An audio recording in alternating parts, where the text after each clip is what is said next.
are the New York Knicks. I'm back in the New York groove. Well, it's the Knicks. New York. We are the New York Knicks. New York. For this new season we're about to enter, the Knicks is taking no shorts, just like winter. New York, New York. New York be about the Knicks, huh? But the best thing about New York City is K-N-I-C-K-S. Everybody say go New York, go New York, go! Everybody, it's the New York Knicks Podcast, episode 363, part of the Almighty Ballers Podcast Network. Almighty ballin' all day and all night. We're talking. It's 2017. I am having so much trouble mustering any positivity. Why would that be? Why would that be? Life itself is positive, but the Knicks life, my Knicks fandom is not positive. They since the last show, at the end of the last show, the Knicks lost to the Hawks, then they lost to the Pelicans, and they lost to the Rockets, and yeah. Did you see what I tweeted about the Rockets game before the game started? Yeah, I did. Wait until we tell everyone. I said that Harden was going to go for 40, 11, and 17. And boy, was I embarrassed because I wasn't even close. He did way better. That was a pretty good one, especially because it actually happened. It's actually true. So, I get that LeBron is completely on another level than Carmelo. But, it seems like every time we have a team, there's so many players that are on another level. Melo complains so much about Slam Magazine dissing him by saying he's the 15th best player in the NBA. But it seems like every other week a player comes into town who's on another level. And I know James Harden's having an MVP-like season, but why can't Melo ever get his game up to the point where, I don't know, is he done? I mean, not done, but is there ever a chance Melo's going to be an MVP-like player again? No.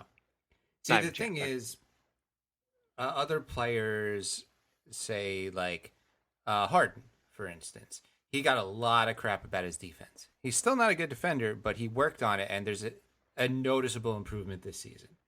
Melo got crap about his defense, and he said that other people are mean. There's a difference. They've told Melo to pass more, and I think last year he got the 4 assists a game. Harden is scoring a ton, but getting 12 or 13 assists a game. It's unbelievable. Yeah, so there is a difference in, I think, mentality.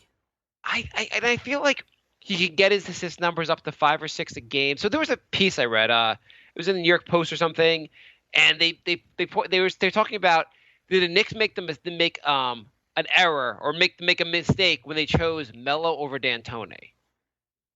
And I don't want to re-argue because at the time, and everyone would have said, get rid of D'Antoni. He's not working, and we all ripped on him. But if you take a look at it now, D'Antoni, again, looks like a good coach. It's just a matter of you need players that buy into his system who are right for his system, and his system works as far as the offense. And they kind of – I don't know. I mean, I know he's the no-Antoni guy, but, Houston's pretty good this year. Yeah, they're decent. I mean, I guess the real test will be the playoffs when the pace slows down, and we'll see if their defense really starts to affect their win totals. Yeah, I mean, the point of the article was you could rip on both guys. You rip on D'Antoni for not defense and having a one mindset as far as how his system, but he has he's been to a number of Eastern Conference Finals. He has things to back him up as far as he's had a lot of success. And you look at Melo, I think he has been to one Eastern Conference Final with Western Conference with Denver, but he's barely made the playoffs the last couple of years. He's not really made the Knicks better. And I still, even looking back 2020 hindsight, you choose Melo over D'Antoni, but it was just an interesting article comparing. You're like, oh, yeah, maybe. The sad thing is he has made the Knicks better. Yeah, no, it's true. I mean, without Melo, the Knicks are garbage. Yeah, but it's just he's a flawed player, and I think that Knicks fans want a savior. And Melo's a very good player, but he's not a franchise savior. Yeah, that's what it is. He gets so much crap because he's not LeBron. He's not even Harden this year. He's not a guy that really takes you to the next level. He's a very good scorer, and he can rebound. He can do some other things. But if he's not scoring, he's not doing much else for you. Yeah, pretty much. If he's not efficiently scoring, he's usually killing you. And like, he kills you in so many ways because even Porzingis, when Porzingis misses shots, he rebounds, he blocks shots, he plays some defense. Melo, at some point, sometimes he tries to play defense, but a lot of times he doesn't even do that now. And it gets really frustrating. I don't know. The Pelicans game drove me crazy. The Pelicans game was a mixture of just Melo posting up and then Porzingis posting up, where they're trying to turn Porzingis. I understood Porzingis had guys shorter than him on him, so you wanted to like beat them by posting up, but it became like just like a lot of like just. It was forced. There was no ball movement. There was no ball, but and I kind of think, as much as it's nice to have Porzingis post up on smaller guys, I don't know if that's really his strength. I feel like his strength is hitting him when he's moving, getting him on pick and rolls, or hitting him when he's moving, and he really is so athletic, he can do so much with the ball. Mm-hmm. But when you put him in just ISO post-up games, sometimes he'll hit those shots, sometimes he won't, but they're not like great high percentage shots. Like most of the time, Porzingis is doing like a turnaround jumper, and he's doing it like a fadeaway also. They're not so far away from the basket, but they're not like amazing. They're not like great shots. You'd rather him be going towards the basket than going away from the basket when he's shooting. Yeah, I mean, not yet. He may get there, but at this point, I think the Knicks are trying to force something that's not always there. If anyone's going to ISO, it might as well just be Melo. Don't have everyone else ISO. Don't have everyone else become ISO players also.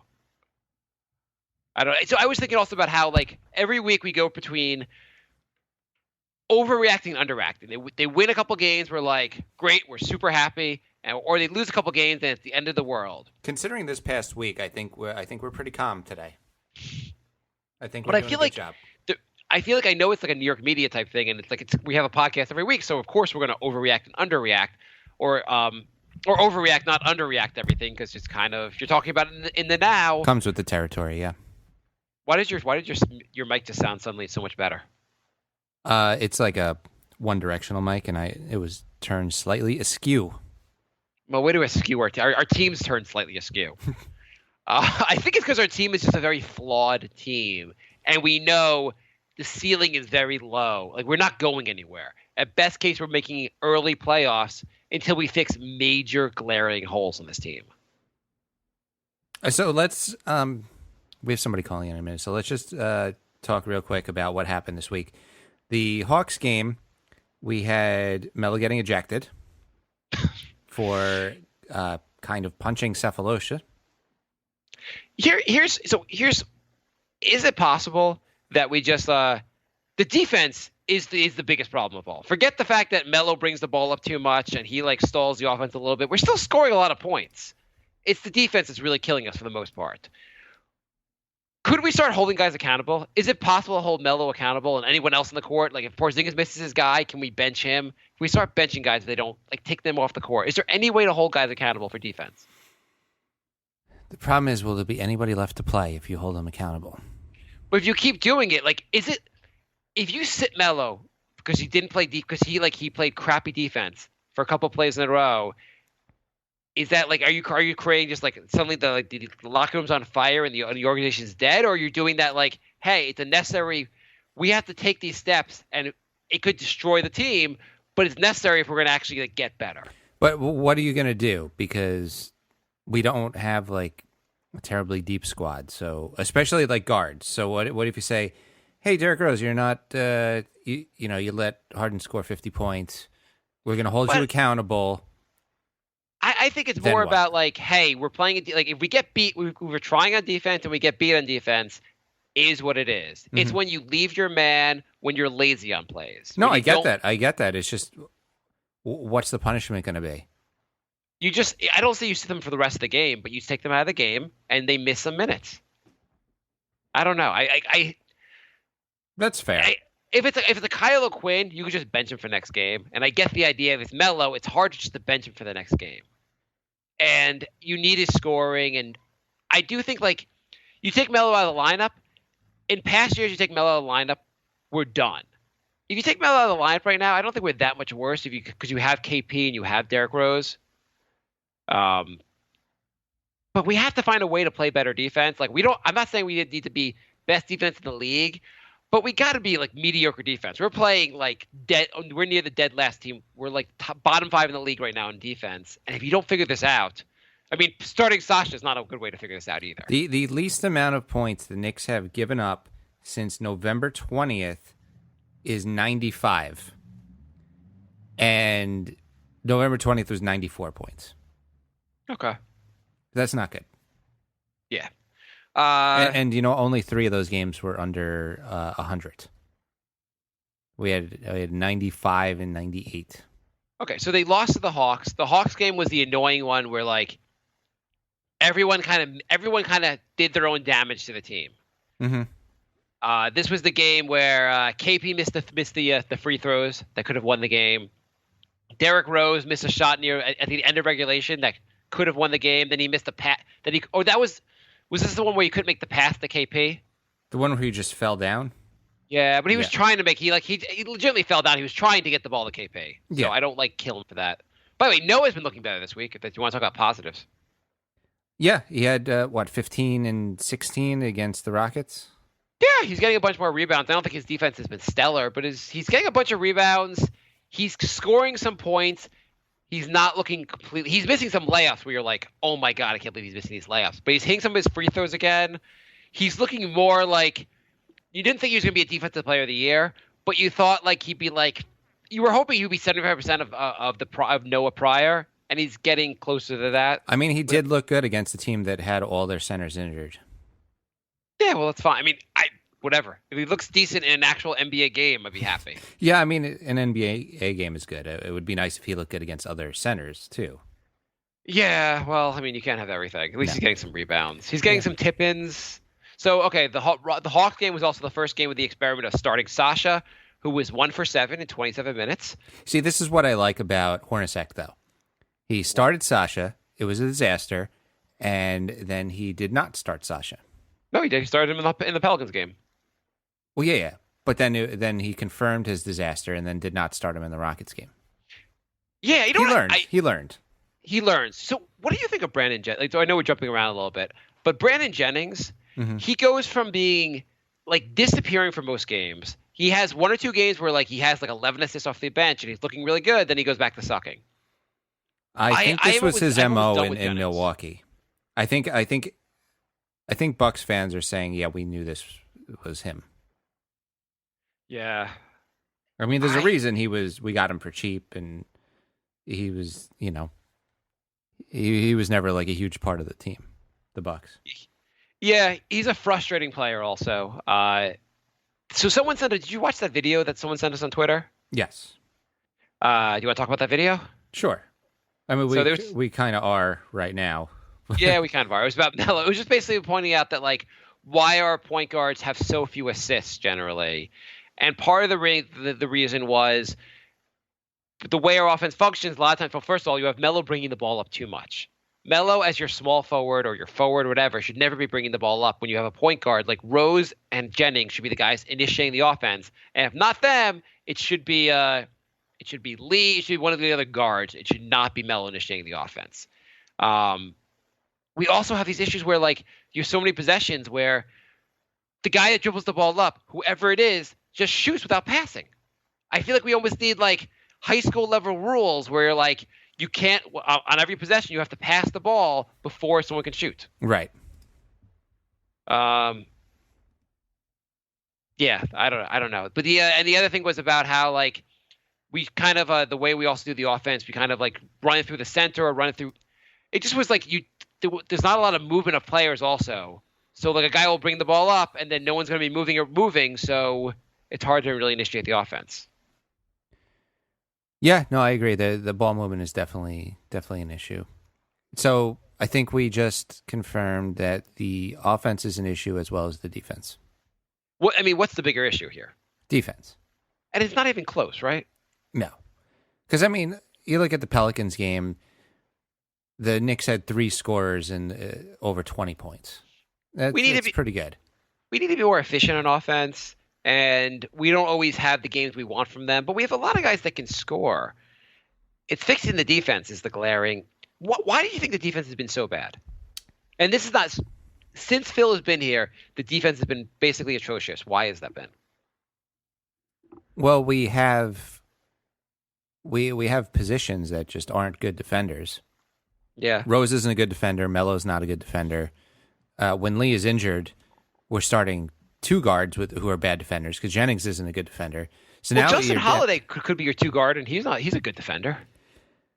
Or and the thing is also Justin Holiday's not an amazing defender. Just compared to everyone else, he looks like a good defender. Right, and then Kuz isn't a good defender. Hernan Gomez isn't good.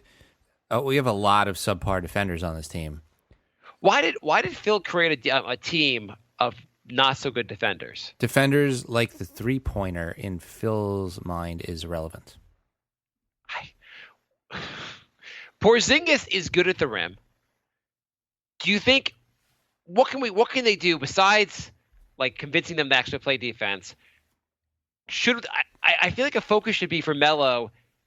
No matter who's out there, he's guarding the power forward. How about just guard his man? And if his man like runs away from him, he has to follow them. I think that's too much for not the bad. I don't know. Melo is a great scorer. I know people are going to say we're being negative about Melo, and he's done so much for the franchise. And the team would be awful without him many years. Yeah, but it'd be nice if he could play some goddamn defense. Like he's really the Achilles heel on defense, though, because if he played better defense, everyone else would follow. I feel like. Not that we'd have a great defense, but if he was like a guy that was like, I'm staying with my man, I'm going to give 100% effort on defense, other players would give 100% effort on defense also. I think the more frustrating thing is that we know Melo can play defense. Yeah. Like, we've seen it. He does it sometimes, but he just seems like he doesn't care a lot of times. Okay, so the Pelicans game.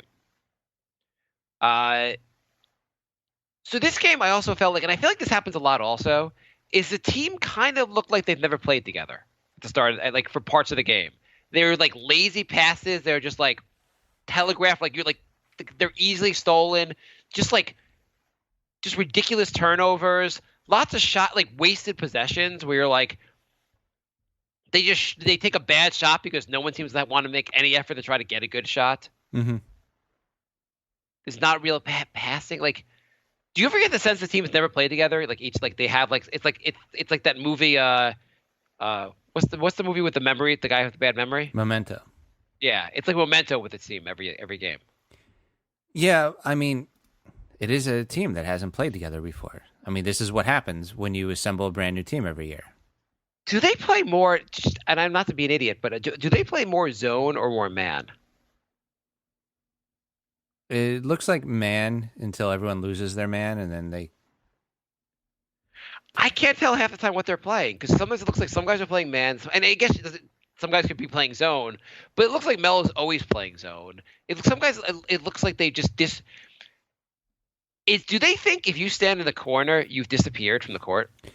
Maybe that's, just part of being a new team. Okay, we have someone calling in. Okay. So...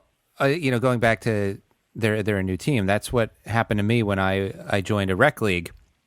We were playing man, and then I went out, and then I come back, and nobody's where they're supposed to be. They switched to zone and didn't tell me, and I feel like that's something like what the Knicks do. I think Melo does that to his team all the time. He switches from zone to man without telling anyone. Maybe they just say man, and then Melo is just like, no, zone, man, zone. And the coach is like, no, you're going man. He's like, no, zone. I'm going zone. Anyway, we got James with us. How you doing, James? Hey, how's it going? Good. James is I completely agree with your Melo thought, by the way. James is a lifelong Knicks fan. Wanted to call the show and talk a little bit Knicks with us, and we love to have people talk Knicks with us. How long you been Knicks? How long you been a Knicks fan? Probably since 2000. When I was a little kid, I was enamored by the Spurs and Knicks series, the finals, the improbability, the shock that how they shocked the NBA with the Van Gundy and whatnot. But it's obviously been a dampening decade or even decade plus after that since. So. Yeah, there hasn't been any, positive signs in life until this season. But with that being said, they are 16 and 17 right now, but there's a lot more positive energy going on right now, right? So we were just talking before you got on. We were talking about this week's games and talking about what do you think the bigger issue for this team is? The defense or the offense? It's defense. It's I think their effort is inconsistent. So day in, day out, and they play well against good teams, solid teams. But their issue is, I don't know if you saw the Pelicans game, but yeah, they have letdowns, and I think my main concern going into the year was obviously health of Derrick Rose and whatnot. That's obvious. Health wasn't too much of an issue, but it's been going on for the past decade. It's the effort level. It's the way they play defense. The knit and grind. There are teams that have less talent on their roster, and they're playing a lot better than the Knicks. And I think the Knicks just way heavy on their talent, but they don't really exert too much energy on the defensive. So let me ask you two questions about the same level of difficulty questions. How do the Knicks fix their defense, and how do you solve global warming? Well, one is I think they should play Kyle O'Quinn more, probably instead of Joakim Noah. And another thing is I think they should try to experiment with KP at the 5. Just mix it up a little bit. It doesn't hurt. Joakim Noah has been playing a bit well as of late, but I think he's been playing only 21 minutes. Actually, he's been a couple times this week. He gave us a decent minute. Well, against the Rockets, he gave us decent minutes, right? Yeah, exactly. That was a good game. Jennings exploded that game. I was impressed. It was a good fill-in. I expected a major letdown with that game. Exactly, but they actually played pretty well. Yeah. Did you see Harden's stats? I mean, come on. And the game ended up they lost by 7, but with those type of numbers, you would think they'd be blown out by 20. But that's the thing that really frustrates. I don't know if it frustrates you guys with the Knicks, but they'll play the Pelicans. They're kind of just they'll be in their PJs and stuff, and they'll be put their shorts on and be like, all right, guys, this is going to be great. And they just won't have the same amount of effort, I think. I don't know what it is. I think it's a mental thing with them. Do you think? Do you think it would be helpful, to go, those guys that hypnosis? If we could use hypnosis to convince Melo that he's playing LeBron every night, and Derrick Rose that he's playing Westbrook every night, would that? Oh my, that would be awesome. I think they'd be a 500 team if they played solid teams like that.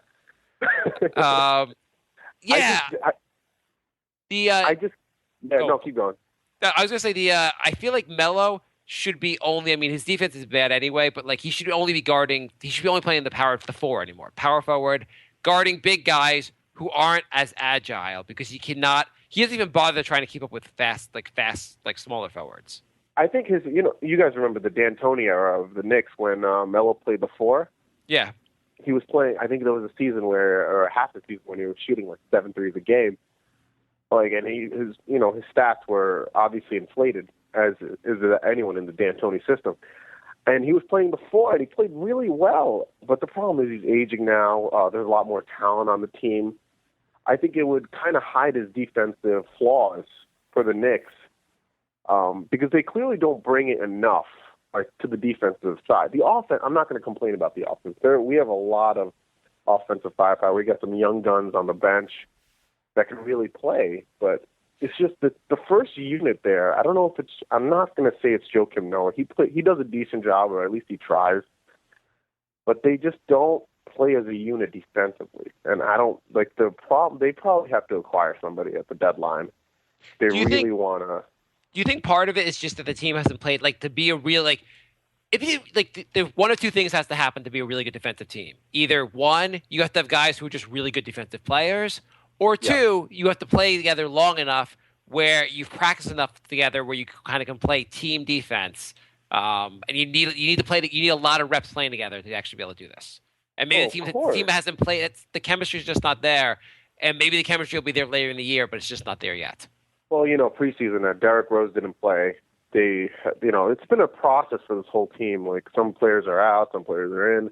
They didn't have a full preseason, so it's been an experiment in itself. Trying to figure this out and trying to be a contending team. But, I felt they were a 500 team. I predicted them to go 41-41. They're kind of on that pace. they're kind of on that pace, exactly, and they just need like, the old DeMarais Carroll, like the defense, like a kind of guy, a wedge guy, in that just does 3 and D, because they have a lot of guys on offense. Rose is in a contract year. Everyone has their agenda and whatnot, but I think we need Melo still. But he has a tendency, and it's probably repeated so many times. But when you give him the ball, his back is up toward the basket, and you hold it for 5 seconds. Oh my God, that stuff like really pisses me off. Wait, does Melo hold the ball and stop the offense? Are you sure about this? Yeah, I might be. I'm 80% sure. Okay, so you guys can. Let's do this. So we put KP at the center. We're going to try that. What else are we going to try? What starting lineup do you put out there to start games? Okay, to be honest with you, this is my dream lineup. No, yeah, be honest. Don't lie to me.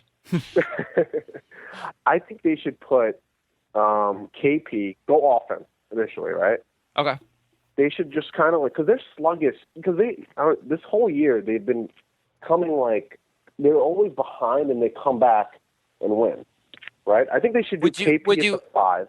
Would you feel differently if you found out the Knicks are doing the NyQuil challenge, drinking a shot of NyQuil before games? I wouldn't be surprised. That 12 o'clock game against the Celtics, they were. It's for charity, so. But seriously, like, that would be my optimal lineup. You put KP at the 5. Yeah. You got Melo at the 4.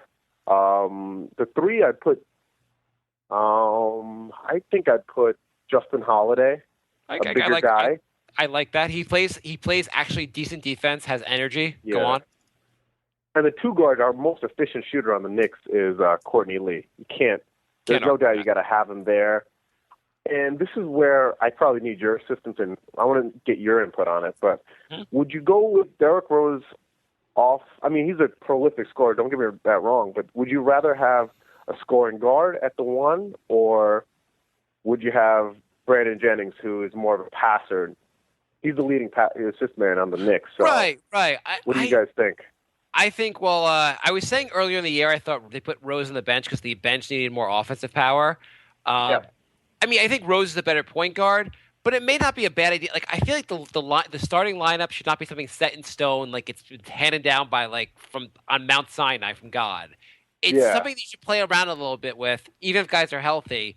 And I wouldn't mind seeing, even though we were just talking before you got on the show that Jennings looked like garbage half the time lately. But it wouldn't be a bad idea. Try putting Jennings out there to start the game, and then putting Rose with the bench, and maybe that would help also. Where when Melo goes to the bench, Rose is the main scoring option, and he gets some extra points. Maybe that would be helpful. Yeah, Rose has been great, actually. No knock on him. I just think the Knicks need like an efficient 6th man, and I feel like he's the man. I know people hate when I call Derrick Rose a 6th man because they love him as the starting guard. I just think there needs to be more passing involved, and I think that's enough offense as is. With the lineup we just discussed right now, KP, Melo, you got Holiday, and then Courtney Lee. You're in line with the most offenses in the league. The small ball lineup and whatnot. It's not really small ball when you have Porzingis at the 5, but he can play we're trying a different lineup, more offensive minded. We're trying to convince Melo to play defense. We're using some of the coming off the bench. We're bringing Kuz, Rose. We're trying some stuff off the bench. Going forward, where do you see this team as far as development? Like, how far are we away in year? At what point? Like the end of Phil's tenure, should we be contending? When are we contending? Because what is the goddamn point if we're not going to contend at some point? Well, I mean, first of all, if this season is at 41 and 41, I wouldn't be crazy. It wouldn't be insane if Phil re-signs Rose. But can I be honest with you? Like, I think they can get a better guard, a younger guard, to use that money for, like a solid point guard that will distribute the ball a little bit in an ideal world. Knowing how Phil is, what? Wait, did that point guard play against us in the Pelicans game? Jrue Holiday is you were watching the game, and I like Rose, but I've been making the argument that it's not a bad idea to bring Rose back, but Holiday looked pretty good. Heck, give me Tim Frazier. He had such a great season until Tyreek Evans came back and whatnot, but he was averaging 10 and 7. I would rather have that. Rose is a great scorer. He's a great, he has some incredible finishes. I can't complain. We had Sasha Vujacic and Jose Calderon last year. So I don't want to, ruin the moment that we're in right now with a competent point guard. Well, could we, Jennings doesn't fit. I know Jennings lets us down at times, but could we find a point guard who's more of a distributor but can play some defense and move Rose over to the 2? That would be Patrick. Well, Patrick Beverley is not really a distributor, but he'd. If you want a defensive player, you'd have him there, right? You mean Beverley? Yeah, it's Patrick Beverley from Houston. Yeah. But he would be a good type of player. The problem is they're not focusing. The effort isn't there. I think Hornacek is emphasizing defense. It's just this team is just Rose is in a contract year. There's just too many short-term things going on with this team. Mostly Rose. So they really got to push this, experiment of it for one season and go from there. It's a lot of pressure, and they're trying to get it together. They kind of sluggishly finished off 2016. It was a little demoralizing that they're under 500 now, but we'll see how they go. I think they're going to get to the second round. That would be nice. We get to the second round, I'm kind of happy. I want the team to be. I guess my biggest thing is I want the team to be moving forward, and I think that's the same. We want the team where we could see here's what you build on for next season. Yeah, of course. I mean, and I hope they'll be in a good position in terms of cap space and whatnot. We got Porzingis and they'll be great, I think. But I feel let me know what you think about this. But don't we need, as we said, a passing point guard, someone who could really distribute? Yeah, no, that's why I feel like Rose. Yeah. If you bring Rose back, maybe Rose is better as the 2, because when he doesn't have to worry about passing, and you have someone next to him who really passes, that could be a very good thing. This team is kind of remember that era with Tracy McGrady and Kobe and Vince, where a lot of one-on-one plays, pick and rolls, and they just do their thing, average 25 a game. That's what the Knicks are right now, and they haven't really consistently done a good job of distributing. Are they using Porzingis properly? Oh man, they are not. They are not. There's so many times when he has a mismatch. I mean, I tweeted the other day about this, but remember when Rose drove in left and KP had Schroeder on him? And I'm dude, Schroeder's 6 foot tall, so KP is probably 7'3" and whatnot. But come on, throw him the dang ball. The thing is, there's though, a height advantage there. The thing is, I don't want him just to what we were doing in the Pelicans game was he had mismatches. You got him the ball, but it was all ISO stuff, and I feel like I don't want him just going ISO. No, I think you got to throw him some screens, the elevator plays, kind of incorporate that stuff. I think it'll be great with him. I mean, he's very tall, so I mean, in terms of the screen and rolls, he moves like a gazelle, which is rare. And I think you really can unleash him, pick and rolls off of from the inbound plays, whatever it is. They got to be creative with him. Stop doing these ancient offenses from 2004, and they're not. I don't think what the problem is. There's too much offense on this team. There's Melo, you got to cater to Melo, you got to cater to Rose. This Noah experiment with all this money invested in him. You know what you're never going to say about the Knicks? There's too much defense on this team. I haven't said that since the 90s. Exactly. That's the problem. You can look, if they can outscore people, that's one thing. But the problem is they just can't close out games. Even just in general, they just have letdowns defensively. And it's so frustrating. I don't know what it is. I just think, as you said, it's they've only been together for 33 games, right? Yeah. And they're going to hopefully they can figure this out. But, you got to be grateful that the East kind of stinks. I mean, there are some teams in the East that we expected to have them really produce, and they haven't produced this year. So we'll see how that goes, and hopefully that'll benefit the Knicks. So I think we're going to jump to our questions pretty soon. But I just want to ask you one more question. For the Knicks, what should their 2017 New Year's resolutions be? Play some goddamn defense. I'm trying to. Yeah, I would say that first, and just play smarter basketball. I mean, as I said with that example with Derrick Rose driving into the key against Schroeder, If you have a mismatch with a 7'3" guy and he's being defended by a 6-foot point guard, like, do the right thing. Yeah. Just give him the ball. Just be smarter. And their IQ is sporadic, and I think they got to play smarter and just play defense. That's it. It's not. They got to get this together. Disappoints me, but they got to play better defense. That should be their resolution. And final question: who's more useless, Sasha or Endor? Sasha had a good game. He scored 16 points the other day. I would say Sasha. Yeah. What do you think? You mean Sasha scored 16 points? No, he scored in a game. I think he scored like 16 points one game this year. Did he, Jay? Yeah, I think so. I think he was double figures in one game. I think we were really worried because we said, "Oh, great! Now he's going to start getting a lot of minutes." Yeah, no, but I think Hornacek realized pretty fast. I mean, Hornacek also was giving minutes to Baker. He's about experimenting, which I kind of like. Yeah, I know. He's got the Koos man there. Koos is he's like a mystery man. I like Koos. But I think the Sasha experiment, Rambis is probably pushing, let's use Sasha. Hornacek, get back in your seat, all right? I'm the coach now.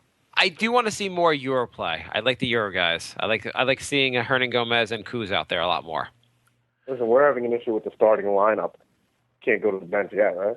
Yeah, we got lots of issues. It's a while away from being at least the health hasn't been so bad yet. So no, the health hasn't been too bad. Derrick Rose has been healthy, but hopefully they'll play smarter ball and Derrick Rose is healthy. Hey, I have a question for you guys, real quick. I know you guys got questions soon.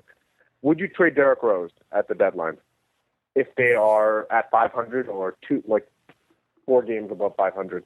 Well, the real question always is for what? What kind of return are we getting for him? Whatever. He's going to be a free agent, so right. What would you expect in return? If we can get a decent first round pick, I would do it. If we can get if you get a top 10 first round pick, would you not do it? Oh, of course, I would do it. Yeah. I still have KP. It's okay. Yeah. No, I think we're building for the future. Rose is not a bad option at 27 years old, but he's going to cost a lot of money. If you can get a young point guard who can develop alongside KP for a lot less money, that would be a nice alternative. But I think outside of a high first-round pick, I'm not necessarily – it depends also if you want to bring him back. Jay does not want to bring Rose back, so Jay will probably take a hot dog for him. Jay? I wouldn't want to give him back either. He's a high-volume shooter. You would or would not give him back?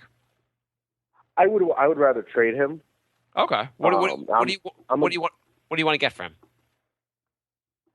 I would get a player like Tim Frazier and a first round pick, not top 10 protected though.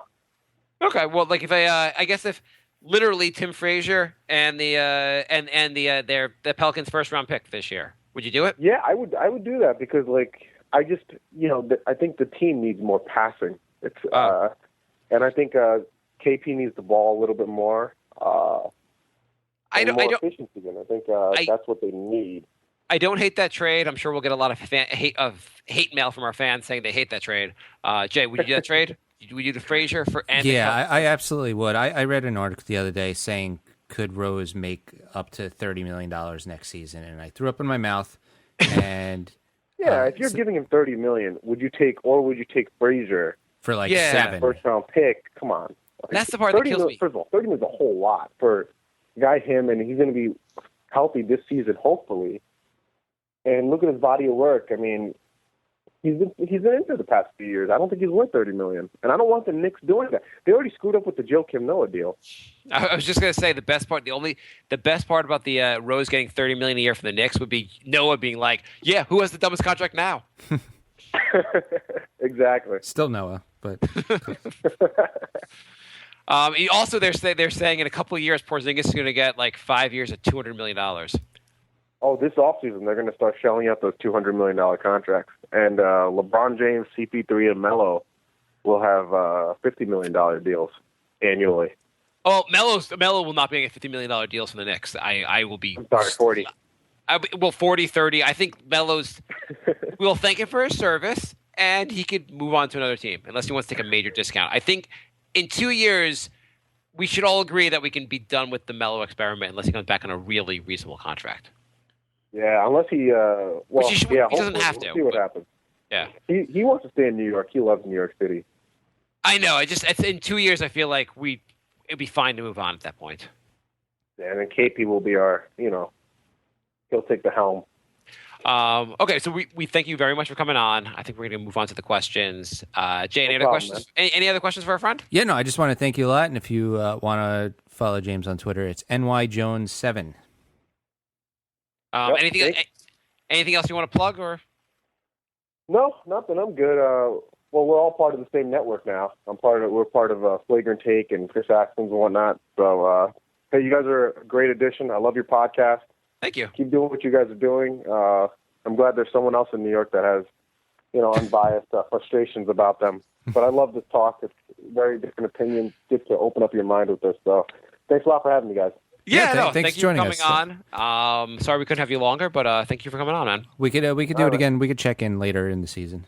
Yeah, check in with us later in the season. Come on again in like a little bit later in the season. Okay, no problem. All right, take care, guys. All right, thanks a lot, man.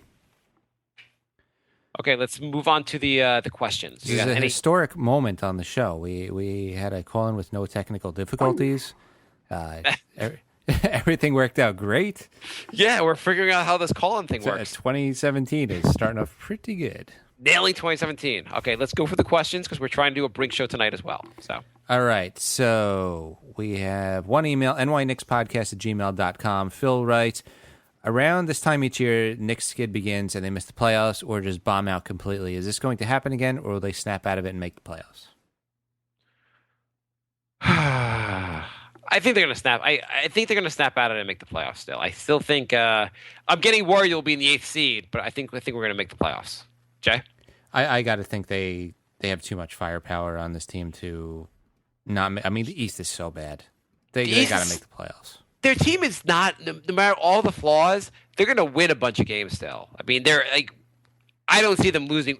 Like, at worst case, they win 39, 40 games, which I think still gets you in the playoffs here. Yeah. Yeah, I mean, we got to remember, the East is just, there's a lot of bad teams. Can you imagine last year we were like, the team's 22-22. I mean, we're probably going to have a better second half. I like what Fisher's doing. Maybe he can get the job done here. Oh, God.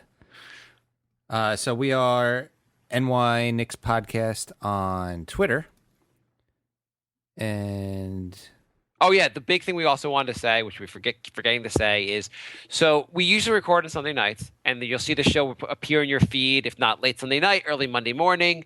But sometimes we do a show, like we recorded a show this past Wednesday, and not everyone saw it because they weren't subscribed. Subscribe to our show. Whatever you're using to listen to our show, hit subscribe, and if we do a midweek show, you will get it. You will get anything extra we put out. So it will work out well for you. It's free to subscribe, and that way you get the episodes right when they come out. Yes, and we also do live shows, so you can chat in the chat room, join us there if you want. So you could subscribe on Ustream as well, and then you'll get a notification whenever we go live. It's ustream.tv/channel/Knicks-podcast. Also, we're having a new feature. Jay is inviting fans to come over to his window and watch him do the show.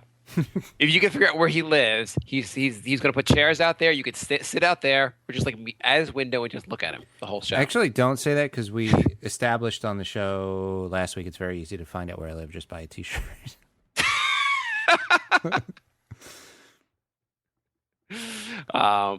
Any other emails? We're going to Twitter. Twitter. Okay. Nico writes, are the Knicks good enough to make the playoffs despite team efforts to lose badly? How much cash would you bet? So I think beginning of the season, how much cash would you have bet the Knicks would make the playoffs? $100. Yeah, I would have been the $100 range. But then I'm, as we established on my other show, I'm pretty cheap. The Brink of Sanity is our comedy show.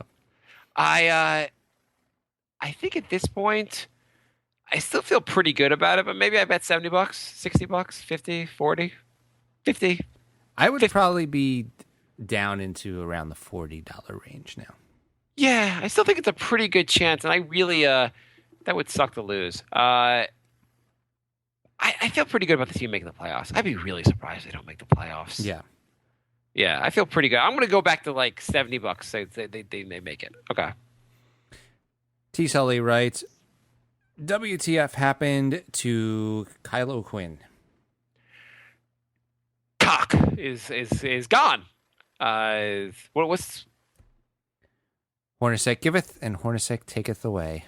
I think part of it is that he wants the Noah thing to work out because he feels like Noah could be really good, hopefully, and he's giving Noah more minutes. And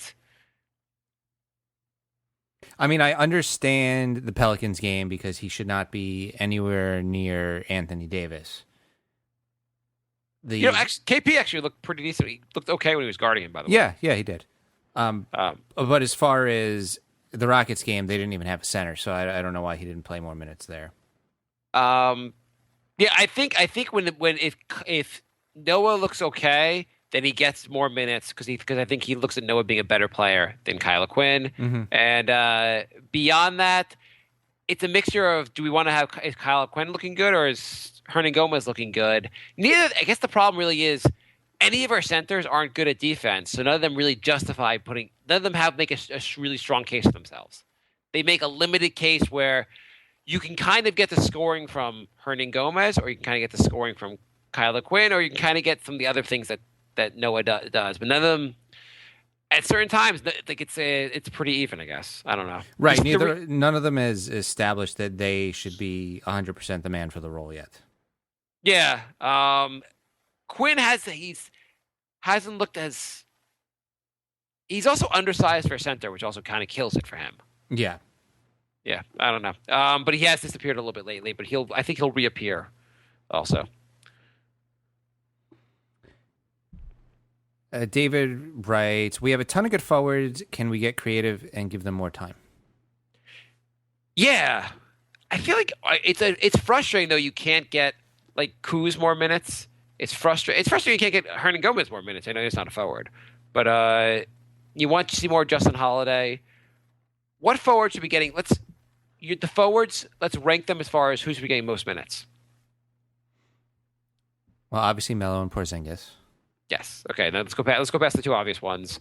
Who's next in the team? What the forward gets the most minutes after that?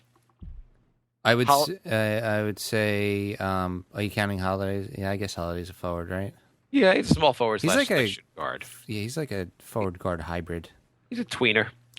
I'm going to put him in the guard category just because we're so pathetically. But we don't. But we don't play. We play him at like a small forward sometimes. Yeah, but yesterday we didn't at all. Okay.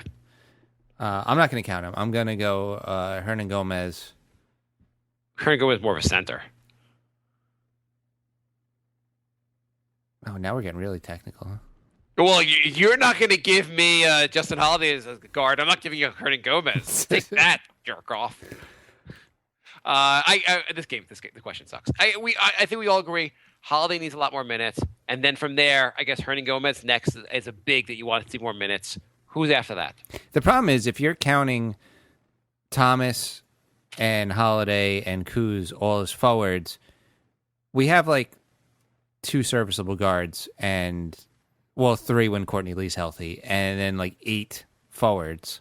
So one thing I thought was that for a short period of time, Lance Thomas and Noah were both out, and the Knicks looked pretty good. And I felt like the positive about that kind of shortened the Knicks lineup, and they were forced just to go with some of those guys. Like, it almost was beneficial not to have those guys. Every season, the Knicks get a couple injuries and then are forced into playing a lineup that actually works better than what they were doing. Yeah, it's just that, like, the Knicks need to go shorter lineups in games and just see how it goes. Sometimes I don't know. It's hard to make. Lance Thomas is not. I don't love Lance Thomas, but he's not horrible. He deserves minutes still. I'd rather see Holiday get big minutes going forward, and whatever. I don't know. I'd like to see him develop Hernan Gomez because it seems like that'd be an important thing. And last one on Twitter: can we please not give Vujicic starting minutes because one guard is hurt? Agreed. Anthony writes on Facebook, do you wish to see Horny cutting Melo's minutes to punish him for playing so badly lately? I think he should be on a little bit of a tighter leash. Like if he's taking plays off, like you said, pull him if he's taking plays off. It also kills me on offense. Like it's so. I noticed in the he was doing this a little bit in the Houston game before. He played only in the first half, I guess, but like, and he did it a little bit in the Pelicans game where he goes to like bully Melo in a positive sense. Like he get in the ball, he's like, I'm going to go in there, I'm going to freaking score. If I miss the ball, I'll get the rebound, I'll put it back up, and I'll score. And you see the energy, you're like, that's the Melo I like. But then the next play, he like dribbles the ball a bunch and just takes an 18-footer with like 20 seconds left on the shot clock, and you're like, that was the best shot you could get? You didn't want to pass the ball to anyone. You just want to jack it up and just freaking waste that possession. Yeah. And I feel like if he does that, you cut his minutes. When he does bad Melo, maybe like you can train him to. I don't freaking. I wonder at his level and his. He's a veteran. He's the team leader. How do you think he's going to take that? Not well, but maybe it'll put a fire under his ass. I mean, you have to say, like, Phil Jackson tried calling him out, and it didn't seem to work. Right. Well, try it again.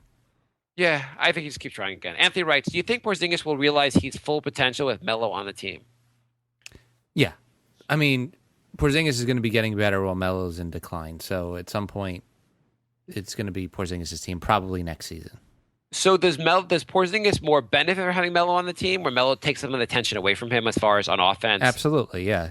Or does he get hurt by the fact that he will take Melo's tendencies, go, oh, Melo's an all-star and he doesn't play defense. I'll walk away from my man also.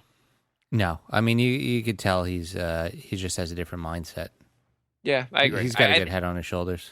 It's more of a benefit than I don't think it's a negative at all. So I don't think Porzingis will realize his full potential with Melo on the team because I don't think Melo will be here long enough. I mean, Porzingis is donating $500 every time he gets a block shot, and his blocks have gone up since he started doing that. So that shows he's not like being lazy or whatever. It's he's his block. He's been getting a lot, but like he really changes the game. I also love when he blocks a shot. We keep the ball.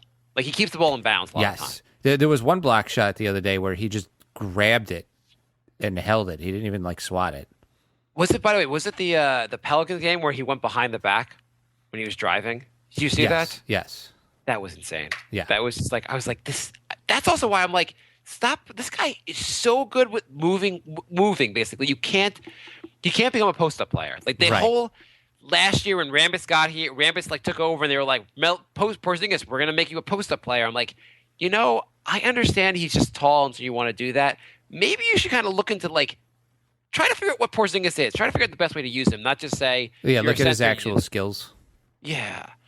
Anthony writes, but I also think he's 21 years old. He's probably going to hit his full potential around 26. So. Yeah, which is just scary for the rest of the league. I think it's when they say you come into your prime around 26 years old, just age-wise. Anthony writes, do you think the Knicks should lock Rose now? He's playing great basketball and the value is increasing. No. I don't think if you're in the mindset that we have to have him on the team next year and he's going to be healthy, I don't think the value changes much. Like I don't think Rose is going to take a big discount right now to sign. So I'd rather just see how it looks at the end of the season. Yeah, I mean, I don't like using a third of a season as a sample size to dole out a huge contract. I do think I don't think there's a prayer in hell they trade him at the All-Star break or the trade deadline, but that's an interesting idea. And that would be a very if Phil did that, you'd be like, interesting. Yeah, that's you would be. I'd be impressed if he did that. If he got a good return, that would show balls. That would show balls. Matt writes, I know it's not Knicks related, but what do you think about Westbrook's season so far? And will he achieve the almost impossible average, a triple-double? I think he's going to do it. I mean, holy crap. I mean, it's super impressive. We knew he was going to go off just because he's doesn't have as much around him without Durant, but what he's doing is just insane. I would say he's locked for MVP, but Harden's season is so amazing also. Because I don't think many people are talking about that. They didn't just lose Durant; they lost Ibaka too. Yeah, they lost Ibaka too. That was on purpose, though. Yeah, but he was a big part of that team as well. But what's his name? Who they got from Orlando? What's his name again? Who's playing pretty well? Oladipo? Yeah, Oladipo is actually a pretty good player. Yeah. I don't think losing Ibaka, the Ibaka for Oladipo, it's not like they got ripped off in that trade. Oladipo is a pretty darn good player, so I I think that cancels the Ibaka move out. Whether Ibaka's better or not than Oladipo is not. It's not a big enough of a difference. Yeah. I don't know. Do you disagree? It's just different. Oladipo's more offense. Ibaka's more defense. Fair enough. Who do you think is the front runner? Do you think Westbrook is the front runner for the MVP right now? Absolutely. I feel like he's not. I want to say he's not going to achieve this just because like it just seems like so ridiculous to do this over a course of a season. Right, but we're like almost halfway through the season. And no, it's not an anomaly at this point. It's just a matter of like, will he wear down towards the end of the season and not get not get as many rebounds, or like something will fall off basically because he just gets tired. Right, but I mean, he's like not even. It's not like he has like 10.1 and 10.2. Like he's pretty solidly in it right now. Yeah. No, it's ridiculous. It's wow. Where do you think he's? And as far as players in the NBA, like best players in the league, is he top 5 or top 10? Probably top 5. I mean, he's got some flaws, but I mean, like he turns the ball over a ridiculous amount of time. But who do you put ahead of him right now? Still LeBron. Yeah.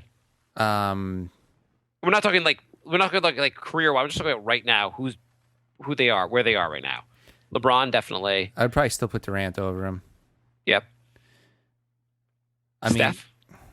Yeah, maybe Steph. I wouldn't go.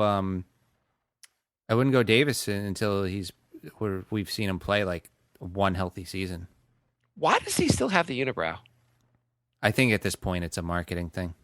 Yeah, I guess that's true. Yeah, by the way, just a totally different side note. I forgot I wanted to mention this. So they have trivia questions during the Knicks games. And they used to answer them during the game. It drives me up the wall. It was always the middle of the third quarter. Now they make you watch their crappy post-game thing. I don't want to look up the answer to this trivia question on the internet. I don't want to wait for your post-game thing. I just don't know the answers. Yeah. I hate you. I'm not watching your post-game thing to get to your goddamn answer. And they don't even do it at the beginning of the post-game. It's always like after one commercial break. Yeah, that's so annoying. All right, lightning round. Okay. Rob writes, does it make you nervous that out of the Knicks wins, only 2 came against teams who are above 500? Yeah. I don't know. You got to beat the bad teams first. So, Jay writes, if the Knicks defense can get better throughout the season, can we potentially be a contender? No. Well, he didn't say how much better. Maybe if the Knicks, by the end of the season, the Knicks are the best defense in the NBA, then yeah, I think so. Daniel writes, with Lee injured, would you like to see Holiday starting over Sasha? I think he's got a decent potential. Yeah, I like that look in the Houston game. I actually kind of want even Jay starting over Sasha. Yeah. Frank writes, what did Kuz do to seemingly wind up in the doghouse? Why is Kuz? I just think he's not. He's all right. I think we've overrated him, and there's just a lot of people that play his spot. There's not a lot of room for him in the rotation. I think it's a pretty fair answer. He stopped playing when Lance Thomas got healthy. Yeah, I mean, and he's not like, is he that much better than Lance Thomas? Yeah, it's probably about equal. Only Lance Thomas is, I guess, a little more proven. Is he? And he's Lance Thomas is a little better on defense, which we need. Yeah. Is he better than Justin Holiday? Justin Holiday's probably better. I would rather Justin Holiday. And then that's the answer, really. Frank writes, what happened to the ball movement the team was demonstrating earlier on in the season? Yeah, it seems like now that they're losing, all their bad habits are coming back. Everyone's trying to like rectify the problem themselves. Yeah, a lot of hero ball on this team. A lot of guys that like are part of the problem is you have guys that like Melo throughout his career has been like, I have to turn the hero ball to save games. Rose has been like, I got to turn the hero ball to save games. I don't know. That's too much. Yeah, too much of guys like. Is it insane if they were like, we made a new rule, you have to pass the ball at least once before you shoot? Can an NBA team have like YMCA type rules? Hey, you know what? If you're gonna play like children, I'm gonna treat you like children. Frank writes, what happened to the Euro lineup the Knicks ran earlier in this year? Kuz, Billy, KP, Sasha, and Jennings. I you know what? With Lance back, I think that kind of. And that's kind of having too many guys that have equal kind of redundant skills. Yeah, I did like the Euro lineup, though. It seemed to work kind of well, especially in that net game. It worked really well. Yeah. Peter writes, no questions, just sadness. We're going to start the new year under 500. That is true. Well, we've gotten used to that as Knicks fans. Starting a new year with mediocrity. Alan writes, hi, guys. How are you feeling? Liking the ads in front of the podcast on iTunes.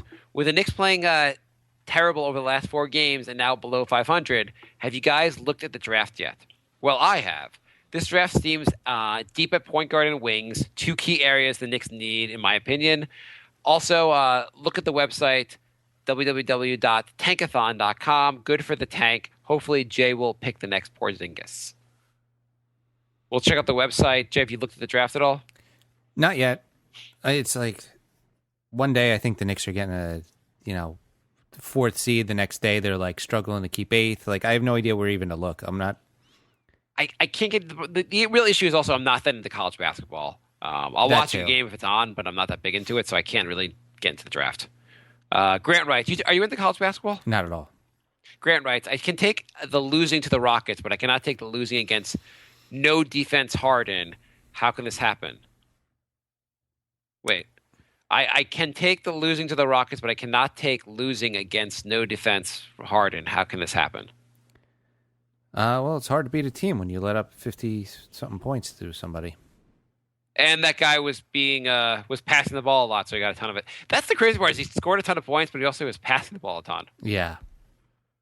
Frank writes, so I suppose it's good to see Noah starting to play well. However, as he has seen his minutes increase, we have seen the overall quality of Knicks play decrease. Is this due to the unfamiliarity, or is he just a bad fit for the team? Seems like the team was getting into a good groove with Koch and Hernan Gomez getting more minutes. It's true. Yeah. Again, I think it's just sometimes they look good and sometimes they don't because they haven't played with each other very much. So this is the growing pains that we're going to get. Yeah. By the way, Where Are They Now? Brought to you by Frank this week. I came across a Turkish League game on NBA TV today and saw that Bargs, Priggs, and Shane Larkin were all playing for some team named Baskonia.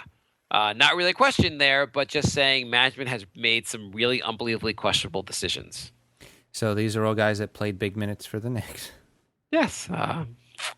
All guys that we went out of. Well, Priggs we just signed. Shane Larkin we gave up.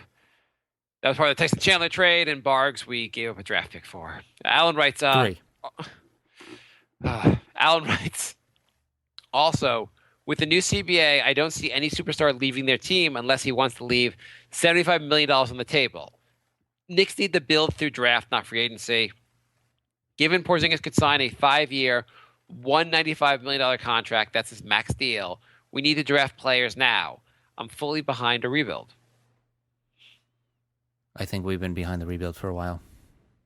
Yeah. Well, anyone wants to hear us say, let's trade Melo. So I think that's... it's not going to happen. So the Rose thing would be interesting. I do like Rose to a certain extent. I don't like giving up on Rose. I don't know. It's mixed because I feel like he does have a lot of potential to still be a very good player for us. Yeah. Whatever. Darryl writes, why is it no clear direction path unfolding? I'm constantly on the edge. Throw it in the rebuild.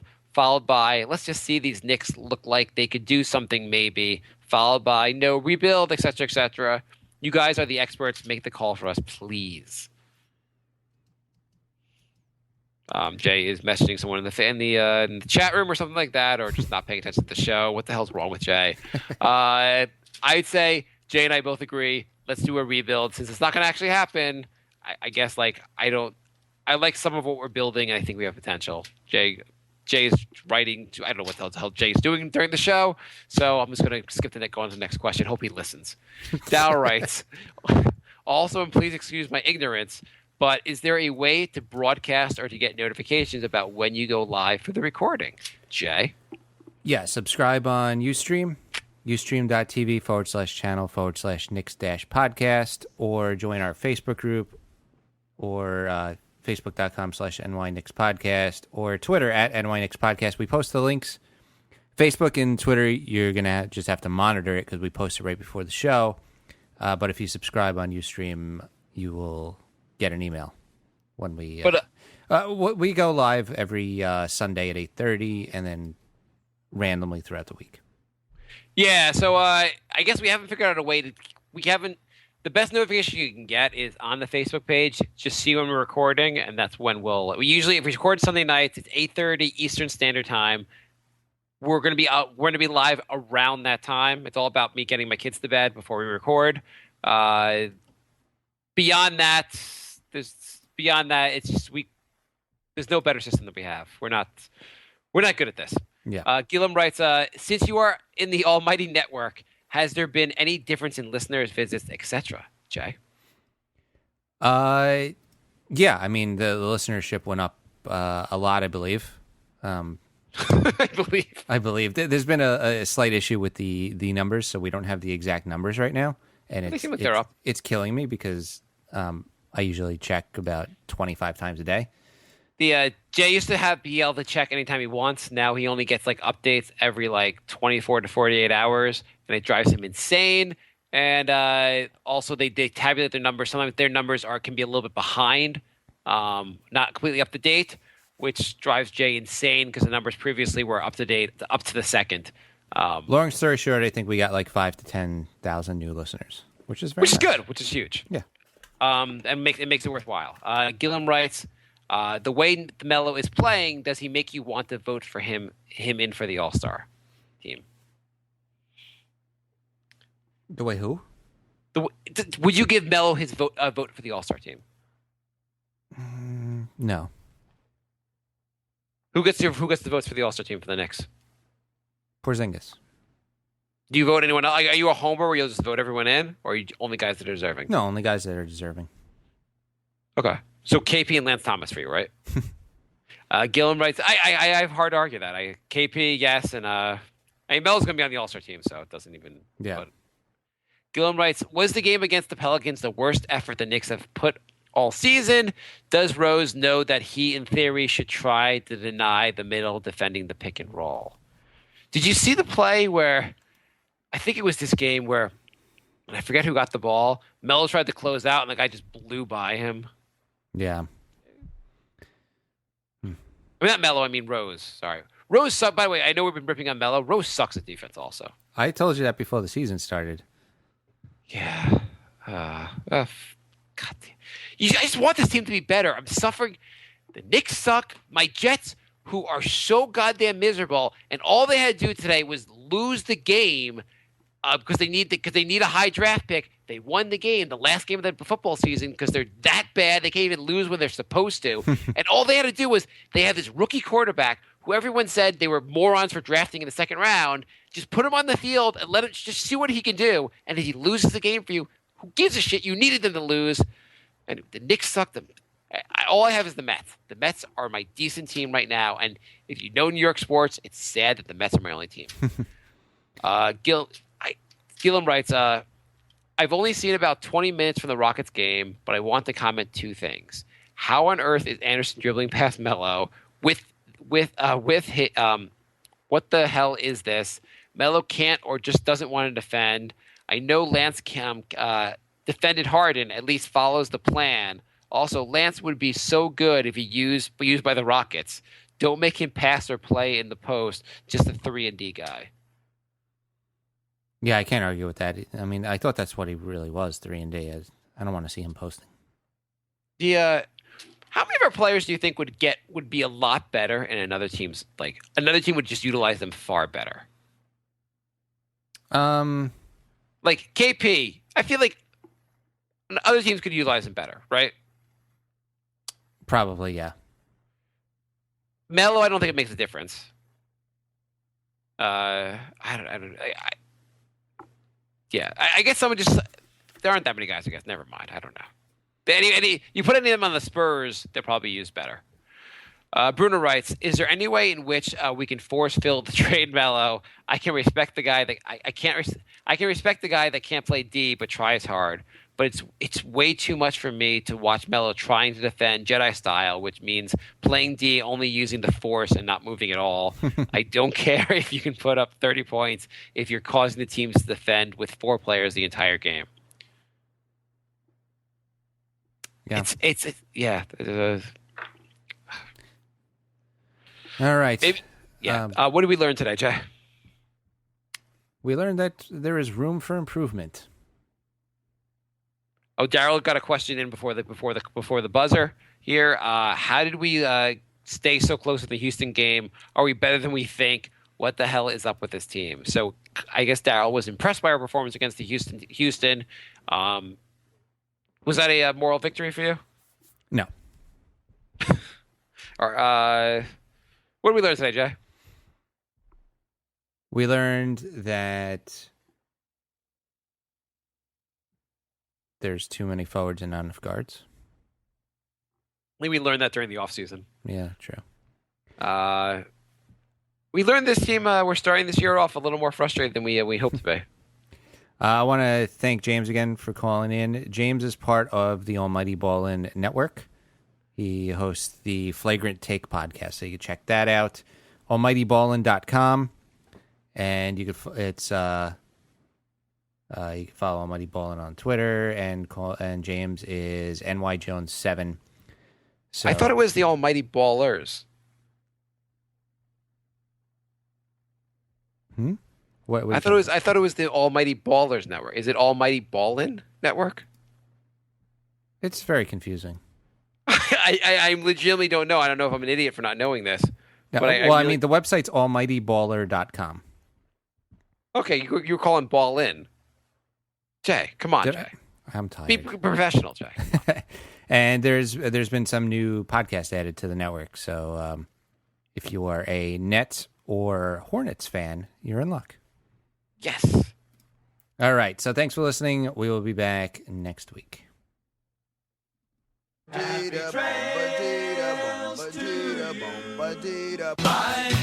love. Goodbye, everybody. Goodbye. It's all over. Goodbye. It's time to go. This is the end. Say goodbye. You better go away. I'm gonna leave you.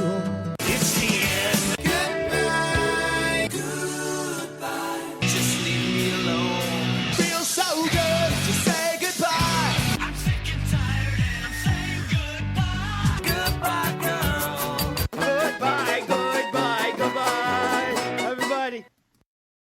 Yo, everybody get up! Everybody get up! Everybody needs to understand that I'm more than simply a hype man for this rap group, just like Geico is more than just a company that can save you money. Geico also has fast and friendly claim service, so they can help you when you need it most. And while I do love being a hype man, I also love reading for children's audiobooks. Like Little Bo Peep, she lost the sheep, and she don't know where to find them. Yo! Geico. Expect great savings and a whole lot more. Napa know-how. The Napa guy knows not to judge a man by his car's multicolored paint job or absence of modern gadgetry. Who cares if it's technically old enough to vote and the windows are powered by the strength of your left arm? Your monthly payment is zero, and it'll stay that way. Because with over 500,000 parts and a little Napa know-how, you can keep anything on the road. She may not be pretty, but she's all yours. That's Napa know-how. Napa know-how.